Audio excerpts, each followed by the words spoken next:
ભરાઈ ગયું છે હવે આપણે ગરમ કરી નાખવામાં લઈ એક ચાલનું રવો લઈ લીધો છે એના ઘી લઈ લીધું અને આપણે આ દૂધ લઈ લીધું એના ડ્રાય ફ્રૂટ લઈ લીધું એમાં કાજુ બદામ અને દ્રાક્ષ એને આપણે પ્રસાદનો રવો બનાવવાનો છે આપણે એને હવે આપણે દૂધ ગરમ કરવા મૂકી દઈશું એક સાઈડ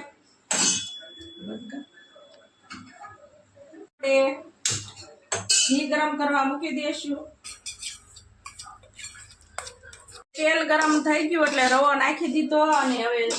શેકા આવવા મળે અને લાલ લાલ થઈ જાય ને ઘી બારું નીકળે ને પછી આપણે દૂધ નાખવાનું છે ત્યાં સુધી આપણે શેકવાનું છે સરસ મજાનું આપણે રવાને હલાવી લીધો છે સરસ મજાનો હવે આપણે દૂધ નાખી દઈશું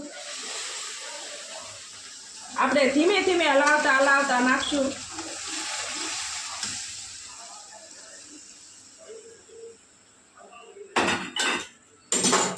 એક લીટર જેટલું આપણે દૂધ નાખી દીધું છે અંદર હવે આપણે મોરસ નાખી દઈશું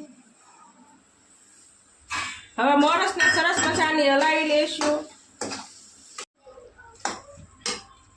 હવે આપણે રવો તૈયાર થઈ ગયો છે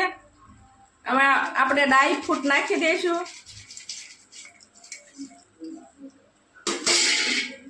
અને હલાવી મસ્ત થઈ જાય